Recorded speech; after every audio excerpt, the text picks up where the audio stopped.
저는 대학교 때 그 전자공학을 전공했는데요.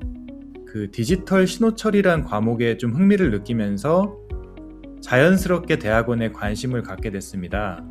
그래서 석사 과정 때는 사진이나 동영상에서 획득한 사람의 얼굴이 누구의 것인지를 찾아내는 연구를 했는데, 우리가 흔하게는 그 스마트폰 얼굴 인증에 사용되기도 하고, 범죄 사건 발생 후에 CCTV에서 용의자를 찾아내는 것도 깊은 관련이 있죠.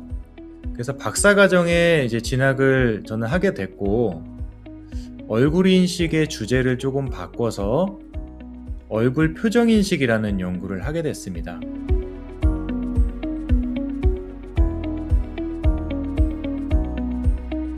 인공지능이라고 하는 거는 컴퓨터가 사람처럼 상황을 판단하고 예측하게 만드는 기술이죠. 인공지능 분야의 전문가가 되기 위해서는 어렸을 때부터 컴퓨터와 친해지는 게 좋다고 생각합니다. 그래서 컴퓨터가 어떤 상황을 분석하고 처리할 때 사람과는 다르게 어떤 방식을 사용하는지에 점차 익숙해지는 것이죠. 다양한 프로그래밍 언어가 있지만 파이썬이란 언어를 적극 추천합니다. 왜냐하면 인공지능 기술은 파이썬이란 언어로 만들어진 것이 많고 누구든지 쉽게 활용하기에도 좋고 책뿐만 아니라 인터넷에도 무료로 된 강의 자료가 매우 풍부해서 효율적으로 인공지능의 분야에 다가갈 수 있기 때문입니다. 그리고 아직은 조금 여러분들에게는 이르지만 대학교를 지원할 때 학과를 잘 선택하는 것도 매우 중요합니다. 전통적으로 인공지능을 다루는 대표적인 학과는 컴퓨터공학과, 그 다음에 정보통신공학과, 소프트웨어공학과 등이 있지만 최근에는 기계공학과, 건축공학과, 경영학과, 산업공학과 등을 포함해서 대부분의 학과에서 인공지능 교육과정을 포함시키기 시작했습니다. 이미 인공지능은 우리의 일상이 됐고 인공지능으로 인해서 세상이 빠른 속도로 변하고 있는데요. 2018년도에는 국내 최초로 인공지능이 만든 그림으로 전시회가 열렸습니다. 예를 들어서 어떤 사진이 있으면 이것을 고흐나 고갱 같은 유명 화가의 그림 기법이나 분위기를 적용시켜서 사진을 예술작품처럼 만들어줄 수가 있어서 무제한에 가까운 그런 작품들을 만들어낼 수가 있죠.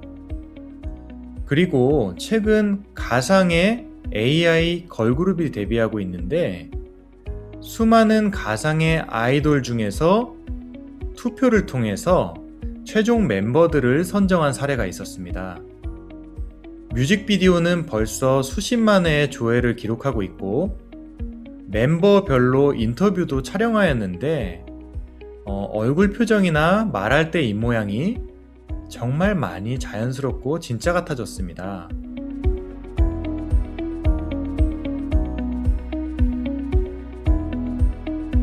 머신러닝은 어떤 상황이나 대상에 대해서 이게 무엇이다 라고 판단하는 규칙을 사람이 직접 정해주는 것이 아니라 과거의 비슷한 사례들을 통해서 컴퓨터가 그 규칙을 자동으로 학습하는 방식입니다.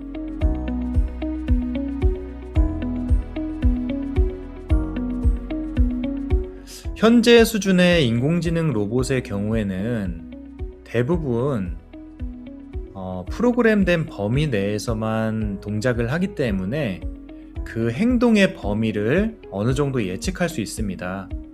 만약에 오동작으로 그 행동 범위를 벗어나게 되면 사람이 로봇의 전원을 꺼버리는 식으로 더 큰 사고를 방지할 수 있을 것 같고요. 그런데 점점 사람보다 똑똑하고 스스로 생각해서 판단을 내리는 인공지능이 언젠가는 만들어질 수도 있다는 게 문제입니다. 이런 시점이 정확히 언제 올지는 예측하기 어렵지만 만약 온다고 가정한다면 사람이 전원을 꺼버리는 것이 더 이상 소용이 없을 수도 있겠다는 생각이 들고요. 여기서 우리가 인공지능 로봇을 통제하기 위해서 생각해 볼 수 있는 방법 중 하나는 사람에게 해를 가하지 못하도록 하는 윤리 원칙을 프로그래밍 하거나 로봇에게 학습시키는 것입니다.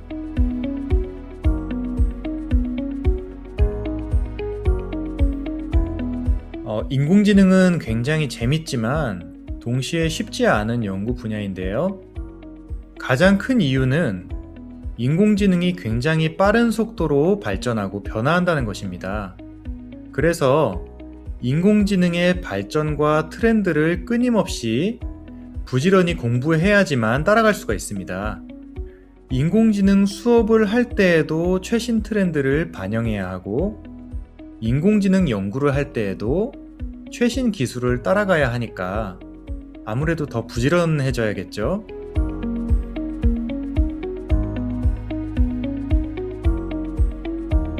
말씀하신 것처럼 분명히 인공지능 기술은 산업 전반에 쓰이기 시작했고 앞으로 더 빨라질 것입니다. 우리가 상상하는 대부분의 기술들은 이미 개발되어 있지만 처음부터 바로 산업에 100% 투입되기보다는 사람의 업무 부담을 줄여주는 형태로 처음에는 활용이 될 것입니다. 물론 사람에 비해서 인공지능이 차지하는 비중은 점차 늘어날 것 같고요. 그러다 보면 비교적 단순한 업무는 결국에 인공지능이나 로봇으로 전부 대체될 가능성이 커 보입니다. 대신에 데이터 엔지니어나 데이터 분석 전문가처럼 인공지능과 관련된 세부 직업들이 나올 수 있기 때문에 저는 여러분들이 이런 자리를 잘 채워주면 좋겠습니다.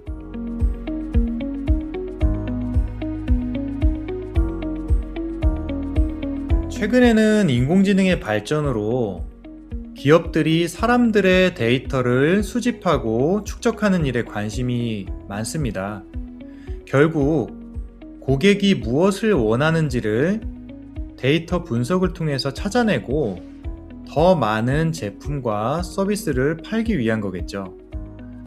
하지만 이렇게 생활이 편리해질수록 개인정보의 유출은 피하기가 어렵습니다. 해킹의 피해도 있을 수 있고요. 언젠가는 이런 피해를 줄여주기 위해서 인공지능이 더 개발될 수도 있겠지만 그 전까지는 스스로 자기의 중요한 정보를 지켜야 한다고 생각합니다.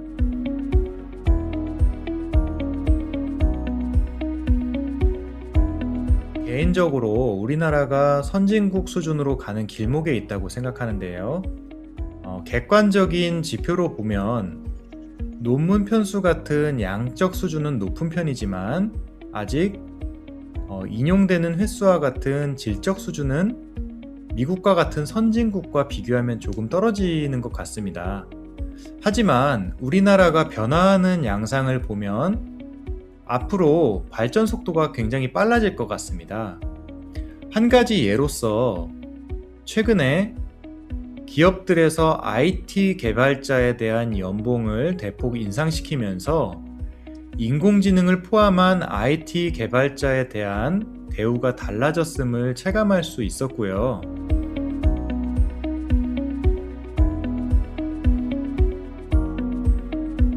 우선 우리 주변의 스마트 기기, 인공지능 스피커, 자율주행 자동차 등 다양한 인공지능에 자신을 최대한 노출시켜서 많이 접해보고 친숙해지라는 말씀을 드리고 싶은데요. 이렇게 하면 인공지능의 현재 수준을 알아볼 수 있고 이런 것도 개발되면 좋겠다 하는 창의성도 자연스럽게 기를 수가 있습니다. 시간이 허락된다면 파이썬 같은 프로그램 언어를 조금씩 공부하면서 인공지능을 만드는 컴퓨터 환경에 조금씩 익숙해지는 것도 중요할 것 같고요. 아마도 인공지능이나 파이썬 프로그래밍 같은 내용들이 앞으로는 중학교의 그 정식 교과목으로 채택될 가능성도 있을 것 같습니다.